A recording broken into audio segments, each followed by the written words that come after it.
अब जो next point है वो हमारे पास है थ्रस्ट एंड प्रेशर। ठीक है, थ्रस्ट एंड प्रेशर को समझते हैं कि थ्रस्ट एंड प्रेशर क्या होता है। प्रेशर तो आपको पता है, थ्रस्ट भी पता है। थ्रस्ट जो होता है एक तरीके का फोर्स होता है, लेकिन वो फोर्स कौन सा फोर्स होता है? थ्रस्ट जो होता है परपेंडिकुलर फोर्स होता है जो अप्लाई किया जाता है, ठीक है ना, और जो डायरेक्शन है उस डायरेक्शन के बेस में, ठीक है ना। तो थ्रस्ट क्या है? थ्रस्ट परपेंडिकुलर फोर्स है एंड अपॉन में एरिया जो कि प्रेशर बन जाता है। प्रेशर क्या है? तो फोर्स अपन में एरिया भी बोल सकते हैं, थ्रस्ट अपन में एरिया बोलते हैं। फोर्स इसलिए नहीं वहाँ पे बोला जाता है क्योंकि फोर्स जो होता है वो किसी भी डायरेक्शन में फोर्स लगा सकते हैं। यहाँ पे उसी फोर्स को लिया जाता है जिस फोर्स को, जैसे मान लो कील को हमें ऐसे किसी जगह पे डालने हैं तो फोर्स हमें इस डायरेक्शन में, मतलब उस कील की डायरेक्शन में ही फोर्स अप्लाई करना पड़ेगा। सपोज दैट मान के चलो कि हमें ये यहाँ पे कील यहाँ पे इस डायरेक्शन में डालना है तो फोर्स भी हमें इसी डायरेक्शन में डालना पड़ेगा। क्लियर है? अगर मान के चलो कि फोर्स मतलब हमें कील ऐसे डालना है या कील ऐसे डालना है और फोर्स मैं ऊपर की डायरेक्शन में लगाऊंगा तो वहाँ पे प्रेशर नहीं पड़ेगा। प्रेशर मीन्स जिस डायरेक्शन में ऑब्जेक्ट की डायरेक्शन है उसी डायरेक्शन में फोर्स लगना है तो उसको हम कहते हैं प्रेशर। क्लियर हो गया बात? प्रेशर क्या है? तो सर प्रेशर जो है वो थ्रस्ट अपॉन में एरिया है। मतलब साफ हो गया कि प्रेशर डिपेंड किस चीज़ पे करता है? तो प्रेशर डिपेंड करता है एरिया के ऊपर। अगर एरिया कम है तो प्रेशर ज़्यादा होगा। इसलिए कहा जाता है प्रेशर और एरिया में दोनों में इन्वर्सली प्रोपोर्शनल का डिफरेंस होता है। इन्वर्सली समझ रहे हो? मतलब अगर आपका फोर्स बढ़ेगा मतलब तो प्रेशर ऑल्सो बढ़ेगा, ठीक है। मतलब अगर हमारे पास P की बात करेगा, P और T मतलब फोर्स की बात करते हैं अगर, तो जहाँ प्रेशर बढ़ेगा फोर्स भी बढ़ा होगा। ये तो डायरेक्टली प्रोपोर्शनल की बात होती है। लेकिन यहाँ पे एरिया हो गया, मैंने नीचे हो गया, तो अगर हम कहते हैं कि प्रेशर और एरिया में क्या होगा तो देखो एरिया अगर इंक्रीज होगा तो प्रेशर डिक्रीज होगा, ठीक है। अगर एरिया डिक्रीज होगा तो प्रेशर इंक्रीज होगा। यही आपको रिलेशन याद रखना है। तो आप साफ याद कर सकते हो कि प्रेशर जो होता है वो थ्रस्ट पर में एरिया होता है एंड इसके जो ऐसा यूनिट है वो तो पास्कल होता है। यहाँ पे आप देख सकते हो कि यहाँ लिखा हुआ है ना, weight is the force acting vertically downward, here the force is acting perpendicular to the surface of the sand, the force acting on the object perpendicular to the surface is called thrust. साफ साफ लिखा हुआ है कि force जो है अगर object के, है ना, force acting on an object perpendicular to the surface is called thrust. तो यहाँ पे थ्रस्ट की डिफिनेशन आप यहाँ पे अंडरलाइन कर सकते हैं अपने बुक के अंदर। क्लियर हो गए? तो सर अगर हम कहें कि प्रेशर क्या है तो हम कहेंगे थ्रस्ट अपॉन में एरिया। थ्रस्ट क्या है? तो फोर्स है। कौन सा फोर्स? जो ऑब्जेक्ट मतलब जिस डायरेक्शन में ऑब्जेक्ट जा रहा है उसके परपेंडिकुलर डायरेक्शन, मतलब perpendicular force apply on the object is called thrust. Area तो आपको पता ही है कि एरिया क्या होगा, लेंथ इनटू ब्रेथ हो जाता है। तो प्रेशर डिपेंड करता है एरिया पे। अब आता है SI unit of thrust and area. SI unit of thrust, यहाँ पे देख लो, SI unit of thrust and area we get SI unit pressure जो कि न्यूटन अपॉन में मीटर स्क्वायर, क्योंकि ये फोर्स है और फोर्स का ऐसा यूनिट न्यूटन होता है। अगर हम इसको फोर्स बोलते हैं तो आपको फोर्स का तो पता न्यूटन होता है और एरिया मीटर स्क्वायर होता है, तो न्यूटन पर मीटर स्क्वायर को हम पास्कल बोलेंगे। तो क्वेश्चन में यहाँ पे ऐसा ही मतलब 1 मार्क्स में क्वेश्चन आ सकता है कि pascal is equivalent to newton per metre square. अगर आप भूल जाते हो कि सर मुझे नहीं याद है कि पास्कल क्या होता है, तो इतना तो याद होगा कि पास्कल प्रेशर का ऐसा यूनिट है। तो प्रेशर का जब ऐसा यूनिट होगा पास्कल, तो आप देखना प्रेशर क्या होता है, तो थ्रस्ट पर में एरिया एंड थ्रस्ट क्या होता है, फोर्स, तो न्यूटन और नीचे मीटर स्क्वायर, तो न्यूटन पर मीटर स्क्वायर। इसको लिखने का 2-3 तरीका होता है, जैसे कि आप न्यूटन मीटर स्क्वायर को ऐसे लिख सकते हैं या न्यूटन पर मीटर स्क्वायर लिख सकते हैं या न्यूटन मीटर स्क्वायर माइनस में ऐसे लिख सकते हैं। तीनों क्रम में से कोई भी एक ऑब्जेक्ट पास्कल से इक्विवेलेंट कर सकते हैं अगर आपके क्वेश्चन में आ जाता है। पास्कल को लिखने के लिए आपके पीए का यूज़ किया जाता है। पीए अंडरलाइन कर लीजिएगा, दिस वेरी वेरी इंपॉर्टेंट कि कैसे हम इसको यूज़ करते हैं। अब आती है बात कि इसके ऊपर न्यूमेरिकल क्या होगा। सिंपल बात है, न्यूमेरिकल जो होगा वो एरिया से रिलेटेड होगा। ये आपके पास 9.6 में एक क्वेश्चन है जिसके अंदर साफ साफ देख सकते हैं कि 2 ब्लॉक्स रखे हुए हैं, ठीक है। ये वुडन ब्लॉक है जिसके आप देख सकते हो इसका बेस एरिया डिफरेंट डिफरेंट है। क्लियर होगी बातें। इसका जो बेस एरिया लेंथ 20 एंड 10 है, लेंथ एंड ब्रेथ। इसका जो है 40 एंड 20 है। मतलब साफ है कि आपको दोनों ही उसका क्या उसको बोलते हैं ब्लॉक का नीचे का प्रेशर निकालना पड़ेगा कि इसके नीचे का प्रेशर क्या है, इसके नीचे का प्रेशर क्या है, किसमें ज़्यादा प्रेशर होगा। तो मैंने क्या कहा था, जिसकी एरिया ज़्यादा होगा उसका प्रेशर कम होगा, राइट। तो आप ऐसे भी कह सकते हो कि सर 20 इंटू 10 ये 200 सेंटीमीटर स्क्वायर इसकी एरिया हो गया कि L इंटू बी हो गया। एंड इसका जो हो गया 20 इंटू 40 दैट मीन्स कि 40 इंटू 20 कितना हो गया 800 सेंटीमीटर स्क्वायर। सो 800 सेंटीमीटर स्क्वायर वाला जो एरिया है यहाँ पे प्रेशर कम होगा बट एरिया ज़्यादा है, यहाँ पे प्रेशर ज़्यादा होगा बिकॉज एरिया कम है। तो ध्यान से देखना है, यहाँ ऑब्जेक्टिव पॉइंट ऑफ व्यू से इतना पूछा जा सकता है कि इन दोनों ब्लॉक के अंदर प्रेशर किसका ज़्यादा और किसका कम होगा। तो जिसकी एरिया ज़्यादा होगा उसका प्रेशर कम होगा और जिसकी एरिया कम होगा उसका प्रेशर ज़्यादा होगा, पहली बात, ठीक है। अब आती है बात कि कितना होगा, यहाँ पे प्रेशर कितना होगा, यहाँ पे प्रेशर कितना होगा। क्लियर होगी बातें। तो देखो हर बार इसके न्यूमेरिकल के क्वेश्चन का आंसर देखने मत जाओ, क्वेश्चंस को देखो कि पहले देखो कि 5 kg का ऑब्जेक्ट मतलब मास है, डायमेंशन दिया गया है ना। Find the pressure exerted by the wooden block on the table top. It is made lie on the table top with its side dimension this, ठीक है, and this. अब आपके पास आता है कि मास हमने दिया हुआ है। अब आप बताओ कि मास आपके पास है तो वेट निकाल लीजिए, क्योंकि फोर्स क्या होगा, कोई ऑब्जेक्ट अगर आप रखे हुए हैं तो फोर्स जो है उसके वेट के बराबर होता है। क्लियर होगी बातें। तो जब फोर्स हम निकालेंगे तो m इंटू जी कर सकते हैं। हाँ, मास इसका दिया गया है, दोनों ऑब्जेक्ट का मास दिया गया है। तो आपको क्या करना है कि मास आपका 5 kg है तो 5 kg तो मास हो गया, इंटू में g की वैल्यू 9.8 डाल लीजिए। तो आप एक सिचुएशन में अगर आप फोर्स निकालते हो m इंटू जी करके तो मास जितना है इंटू में 9.8 कर दीजिए। अगर 9.8 नहीं 10 करना चाहते हैं 10 कर दीजिए। इसकी जो मल्टीप्लाई होगा 49 न्यूटन आ गया आपके पास फोर्स, ठीक है। अब आता है 49 न्यूटन के नीचे आपने एरिया लगाना है ना, क्योंकि हमें निकालना है प्रेशर। तो जब प्रेशर निकालोगे तो क्या हो जाएगा, प्रेशर इक्वल टू होता है फोर्स अपॉन में एरिया। तो फोर्स आ गया 49 अपॉन में एरिया हो गया 20 इंटू 10। क्लियर हो गई। अब जब इसको आप क्या करोगे, सॉल्व करोगे तो सॉल्व करने पे जो वैल्यू आएगा वो आप देख सकते हो कितना वैल्यू आएगा। चूँकि यहाँ पे सेंटीमीटर स्क्वायर में है तो आप 100 इंटू 100 से डिवाइड करोगे, है ना। दोनों को 100 से डिवाइड करोगे तो क्या हो जाएगा यहाँ पे कि मीटर स्क्वायर में चेंज हो जाएगा और इसकी वैल्यू न्यूटन मीटर पर स्क्वायर ये वाला आ गया 2450। क्लियर हो गया। दो सिचुएशन में आपने प्रेशर फाइंड कर लिया। दूसरे में भी सेम काम करेंगे कि अगर हमारे पास उस ऑब्जेक्ट तो सेम ही है 5 kg का है तो 5 kg में आपका फोर्स 49 न्यूटन ही लग रहा है।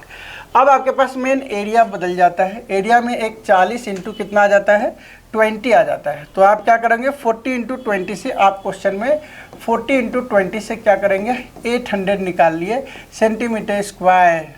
इसमें अगर 100 एंड 100 से डिवाइड करोगे 2 0 से 2 0 कट गया, एक ये आ गया मतलब 0.008 आ गया। ये वैल्यू आप रखोगे सॉल्व करोगे 615 आ गया। आप देख सकते हो किसके पास ज़्यादा प्रेशर है, तो ऊपर वाले के पास ज़्यादा प्रेशर है। क्यों, क्योंकि यहाँ पे लेस एरिया है, एरिया लेस प्रेशर हाई। यहाँ पे क्या है एरिया हाई प्रेशर लो। सो ये आंसर आ गया। दोनों बात आपको समझ में आ गया होगा, आसानी से क्वेश्चन निकाल सकते हैं। ध्यान ये रखना है कि एरिया निकालते समय मीटर में वैल्यू होना चाहिए। बच्चे यहाँ पे क्या करते हैं मीटर के जगह पे सेंटीमीटर है तब भी वो फाइन कर देते हैं और अपना आंसर निकाल के नक्की कर देते हैं। इस जगह पे गलती करने की चांसेस सबसे ज़्यादा होता है। सो आपको क्या करना है, जो डायमेंशन जिस मतलब जो भी मैग्नीट्यूड मतलब जिस क्वांटिटी की डायमेंशन जिस फॉर्म में होती है आप उसको उसी फॉर्म में ले जाना। अगर मान लो टाइम की बात किया जाता है तो टाइम की सेकेंड में रिक्वायरमेंट होती है तो आप सेकेंड में डाला कीजिए। टाइम की रिक्वायरमेंट अगर सेकेंड में है और क्वेश्चन में गिवन मिनट है तो पहले उसको चेंज करके सेकेंड में लाना होता है। अगर आवर में दिया हुआ है तो भी आप उसको सेकेंड में लेकर आइए। अगर कहीं पे क्वेश्चन में किलोमीटर दिया है, मीटर में नीड है तो मीटर में लेकर आओ, सेंटीमीटर में दिया है तो उसको भी मीटर में लेकर आओ, क्योंकि हर जगह पे जो डायमेंशन लेकर चलोगे तभी फिजिक्स के अंदर आपके न्यूमेरिकल सही होंगे। ठीक है, हम अब आगे चलते हैं और आगे चलते हैं जिसके अंदर प्रेशर से ऊपर अब आता है प्रेशर एंड इन फ्लूइड। ये तो नॉर्मल बातें थी कि प्रेशर कहाँ पे, तो किसी ऑब्जेक्ट के ऊपर, और इनके ऊपर से क्वेश्चन क्या पूछ सकता है। कॉज का क्वेश्चन पूछ सकता है कि जैसे आप स्कूल बैग टांगते हो, स्कूल बैग को की जो हैंगिंग है, जो बेल्ट है, उसको ब्रॉड क्यों किया जाता है। ब्रॉड इसलिए किया जाता है कि एरिया ज़्यादा रहेगा तो बच्चों को यहाँ पे प्रेशर कम पड़ेगा। जिसकी ब्रॉड कम होगी वहाँ पे प्रेशर ज़्यादा होता है और वो बैग भी सस्ता होता है क्योंकि उसी के ऊपर रेट तय होती है। ठीक है, तो जहाँ उधर किस लिए करना जाता है, प्रेशर को कम करने के लिए। ठीक है, कभी कभी आपने सर्कस में देखा होगा कि एक वुडन ब्लॉक है, उसके नीचे बच्चों को डाल दिया जाता है और उस वुडन ब्लॉक के ऊपर से हाथी को चलाया जाता है। क्योंकि वुडन ब्लॉक बहुत बड़ा होता है तो प्रेशर जो है उस बच्चे के ऊपर कम पड़ता है तो वो कर पाता है। ठीक है, अगर हाथी एक पैर रख दे एक बच्चे के ऊपर सीधा तो ऐसे ही मर जाएगा, लेकिन चूंकि उसकी एरिया बढ़ा देता है वो वुडन ब्लॉक का, और तब जाके बच्चे को, तब उस वुडन ब्लॉक पे पैर रख के जाता है तो उस बच्चे ने उस प्रेशर को अच्छी तरीके से, क्योंकि फोर्स ज़्यादा लगा बट एरिया ज़्यादा होने के कारण से वहाँ पे प्रेशर कम महसूस होती है। ठीक है, इसलिए कहा जाता है कि जब आप कोई कील जो है, कील जानते हो ना, वो कील को जब आप कहीं पे मान के चलिए फोर्स अप्लाई करते हो तो कहा जाता है कि ब्लेंड की वजह जो भोंत जो होता है ना, भोंत समझ रहे हो, मतलब अगर वो नुकीला नहीं है तो उस पर ज़्यादा फोर्स अप्लाई करना पड़ता है और वो कील टेढ़ा भी हो जाता है, क्योंकि ज़्यादा फोर्स अप्लाई करने के बाद भी उसकी एरिया बढ़ जाने के कारण से प्रेशर उस ऑब्जेक्ट पे नहीं जाता है, डेट्स वाई वो उसके अंदर नहीं जा पाता है। क्लियर होगी बातें।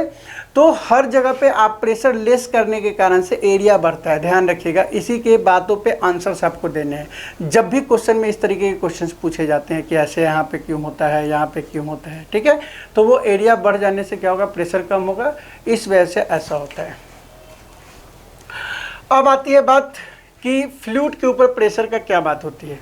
आप सभी जब बाथरूम में नहा रहे होते हैं और सब ने ये काम किया होगा कि बाल्टी के अंदर आप जो मग है जिससे आप नहाते हो उसको आप अंदर डालते हो, वो फिर ऊपर आ जाता है, उसको अंदर डालते हो फिर वो ऊपर आ जाता है। ऐसा क्यों होता है? ऐसा के होने के कारण भी एक फोर्स अप्लाइड करता है लिक्विड के द्वारा, है ना, और वो फोर्स जो होता है उसी को बोलते हैं बायोंट फोर्स या अपथ्रस्ट फोर्स। एंड ये जो घटनाएं होती है, this phenomenon is called buoyancy. तो कोई पूछेगा what do you mean by buoyancy, तो कहना व्हेन ऑब्जेक्ट, है ना, वो एक fully and partially immersed into the liquid, a force applied by the fluid on the object. This force is called upthrust force and buoyant force, या उसको हम कहते हैं अपथ्रस्ट फोर्स या बायोंट फोर्स, और उस फिनोमेनन को हम कहते हैं बायोंसी। तो तीनों बात एक ही चीज़ों से यहाँ पे आपका लिखा हो सकता है। ठीक है, तो हम अगर इस क्वेश्चन को देखते हैं, यहाँ पे लिखा हुआ है the upward force exhausted by the water on the bottle is known as upthrust force, buoyant force. In fact, all objects experience a force of buoyancy when they are immersed in a fluid. The magnitude of this buoyant force depends on the density of the fluid. अगर पानी में डुबोते हो तो वहाँ पे अलग, क्योंकि पानी की डेंसिटी अलग है, वाटर की डेंसिटी अलग है। अगर कोई अदर लिक्विड है जैसे पेट्रोलियम है एंड अदर कोई ऑयल है, उसकी लिक्विड की जो डेंसिटी होती है वो अलग अलग होती है, तो उस पर वो फोर्स डिपेंड करता है। ठीक, क्लियर हो गया।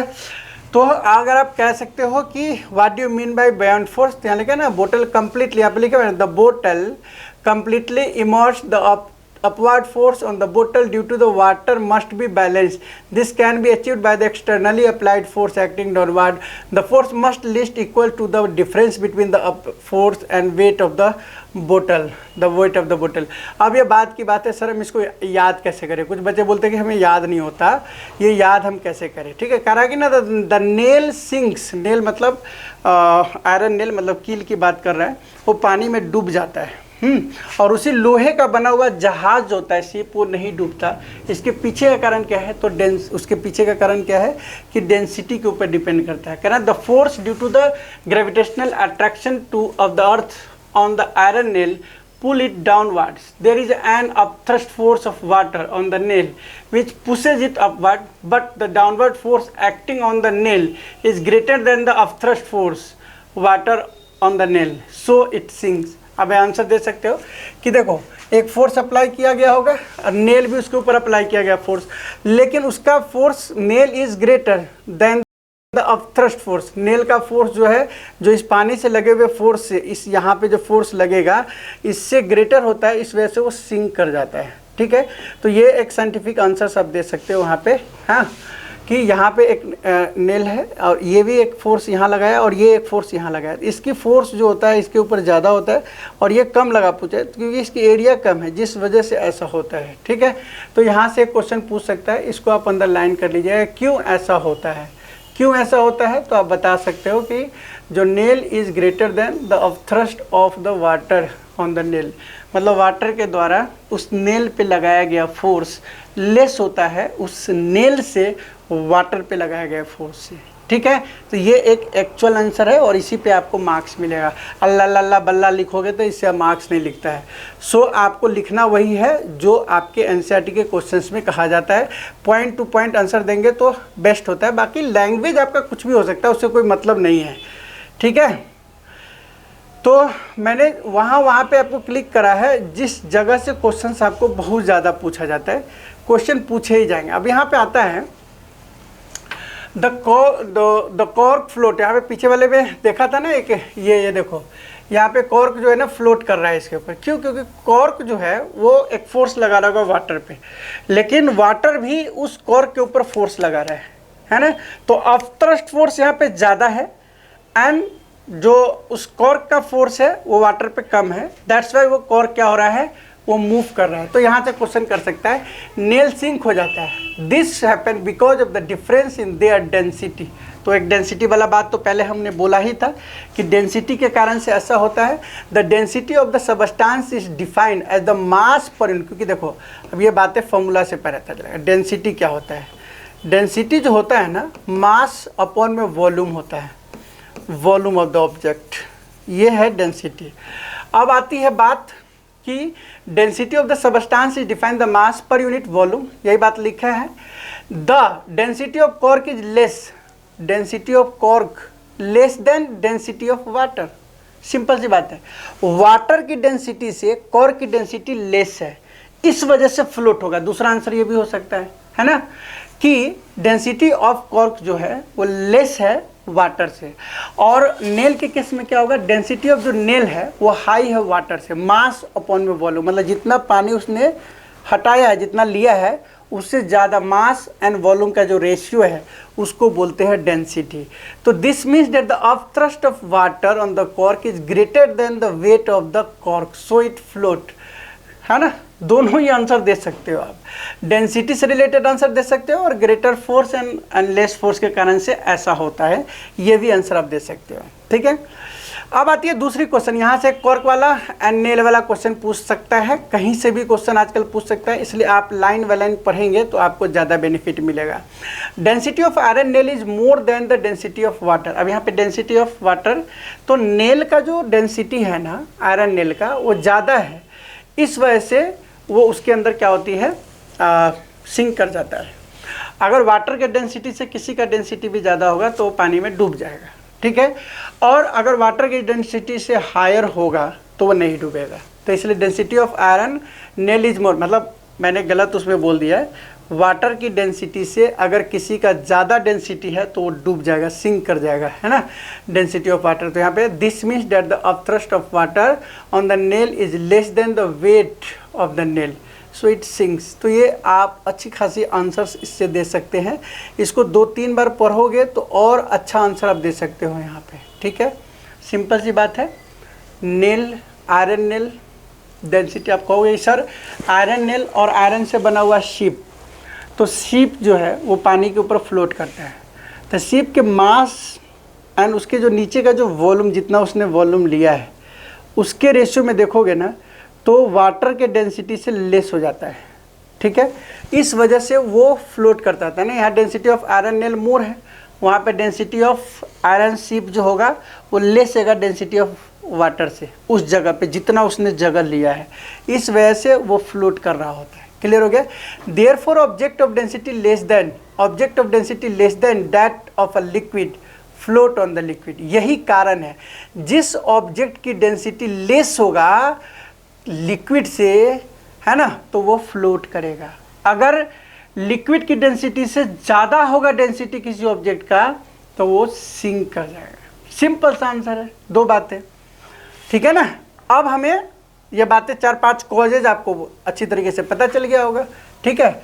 एंड वाई फलाना डिगाना इसमें क्वेश्चन दिया है, why is difficult to hold school bag having a strap made in thin and strong string, है। तो वहाँ पे क्योंकि प्रेशर ज़्यादा पड़ता है, अगर पतला होता है ना, थीन होती है तो, और थिक होगा तो इजीली रख सकते हैं। What do you mean bye buoyancy बता दिए हैं, है ना। When a bottle and an object partially and fully immersed in the liquid, a force applied by the object, force applied by a liquid on the object, ठीक है।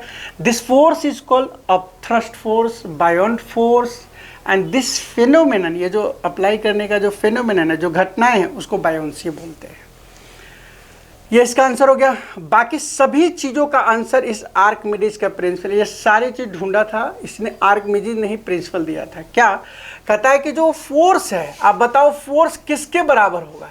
ये जो object है, यहाँ पे देखोगे ध्यान से, तो इस ऑब्जेक्ट को आप देखने से क्या होता है, देखो यहाँ पे एक फोर्स अप्लाई हो रहा होगा ऊपर की तरफ ना, तो ये जो फोर्स है, ये जो देख रहा है, ये फोर्स अप्लाई हो रहा है, ये फोर्स किसके बराबर होगा, ठीक है।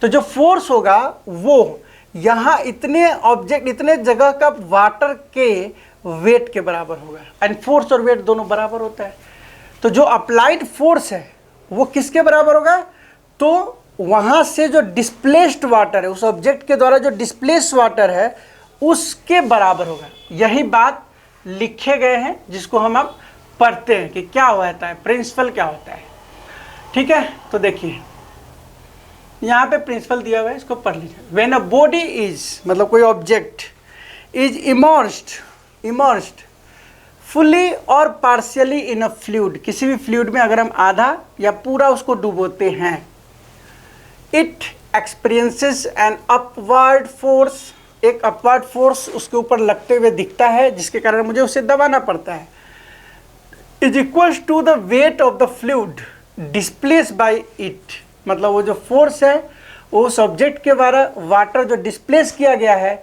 उसके वेट के बराबर होता है। क्लियर है। ये लाइन अब अगर आप लिख लेते हो ना, ये लाइन याद कर लो भाई, मैं आपको बोलता हूँ, क्योंकि ये देखो इससे क्या क्या मिलता है, एक लाइन में आपको बता देते, इसलिए आप यहाँ लर्न करो, बाकी कुछ लर्न नहीं करो तो भी चलेगा। ये बातें लर्न कर लो। अगर आर्किमिडीज का प्रिंसिपल लिखता है तो आर्किमिडीज का प्रिंसिपल भी आपको याद हो गया इससे। और अगर आपका सीधा बायोन्ट फोर्स पूछता है तो लिखिएगा when a body is immersed fully और partially in a fluid it's experience an upward force, है ना, upward force, this force is upthrust force, buoyant force, ठीक है, and this phenomenon is called buoyancy. तो बस लास्ट का line आप कर सकते हैं, this is buoyant force, this is upthrust force and this phenomenon is called buoyancy. And यहाँ पे अगर पूछता है तो जो फोर्स है वो डायरेक्टली प्रोपोर्शनल होगा, मतलब फोर्स जो है इक्वल होगा डिस्प्लेस वाटर के वेट का, ठीक है। तो यहाँ पे आप इसको याद कर लीजिए, ये पूछे जाते हैं 100% पूछे जाते हैं। तो बस इसके आगे कुछ नहीं है। Archimedes principles has many applications, इसके ऊपर क्या एप्लीकेशंस है वो देख लीजिए। It is used designing ships and submarines, मतलब शिप की डिजाइनिंग करते हैं तो इसी आर्किमिडीज की प्रिंसिपल पे करते हैं, अगर कि कितना इसका वेट होगा, है ना, कितना वेट इस पे लगेगा, कितने लोग होंगे, सब इनको डिजाइन किया जाता है। एंड सबमरीन जो होते हैं, जो वाटर के नीचे जाते हैं, उनको भी डिजाइन करने का यही तरीका होता है। Lactometers which are use to determine the purity of milk, है ना, सैंपल ऑफ मिल्क, पानी किसी दूध में कितना पानी मिला हुआ है, इनको भी हम मेजर करने के लिए इसी आर्किमिडीज प्रिंसिपल का यूज़ करते हैं। And hydrometer use to determining density of liquid are based on the principle, ठीक है। तो ये अगर क्वेश्चन पूछता है कि write the application of Archimedes principle, तो आप वहाँ से क्वेश्चन दे सकते हो कि यूजिंग मतलब designing ship model, designing submarines, lactometers, hydrometers. Lactometer क्या करता है कि कितना पानी है, प्यूरिटी ऑफ मिल्क को चेक करता है। एंड हाइड्रोमीटर क्या करता है, डेंसिटी ऑफ वाटर को, लिक्विड जो है ना वो चेक किया जाता है। तो ये आपके क्वेश्चंस हैं। आर्किमिडीज के प्रिंसिपल पे कोई न्यूमेरिकल नहीं होता, सिर्फ आर्किमिडीज के प्रिंसिपल पूछे जाते हैं। यहाँ से बायोन फोर्स पूछे जाते हैं, बायोन्सी पूछी जाती है। तो जो बायोन फोर्स है वही अपथ्रस्ट फोर्स है, और ये होने वाली घटनाएं को बायोन्सी बोला जाता है। आर्किमिडीज प्रिंसिपल मतलब वो जो अपथ्रस्ट फोर्स है, वो दो फोर्स है वो इक्वल होता है वहाँ से हटाए गए लिक्विड का, है ना, कितना डिस्प्लेस हुआ है उसके वेट के बराबर का। एंड जो आपके न्यूमेरिकल पूछे जाएंगे वो बस वहीं पे है, वो आपके थ्रस्ट प्रेशर से पूछे जाएंगे। एंड यूनिवर्सल लॉ पे, स्मॉल जी पे, ये and weight of moon and earth के ऊपर ये कर लीजिए, आपका चैप्टर फिनिश हो जाता है। बाकी हम मिलेंगे एक और वीडियो के साथ जो इस चैप्टर के अंदर जितने न्यूमेरिकल हैं उसको डिस्कस करेंगे कि मैक्सिमम कितने न्यूमेरिकल तक पूछे जा सकते हैं। ठीक है, मिड टर्म में हो या फाइनल टर्म्स में हो। फाइनल टर्म्स में आपके ये वीडियो काफ़ी ही आपके लिए यूज़फुल होने वाले हैं, क्योंकि जितने भी इम्पोर्टेंट क्वेश्चंस हैं जो आपको बताएंगे वो 100% आपके एग्जामिनेशन में आता है। ठीक है, सो मिलते हैं नेक्स्ट वीडियो में। Thank you for watching my video.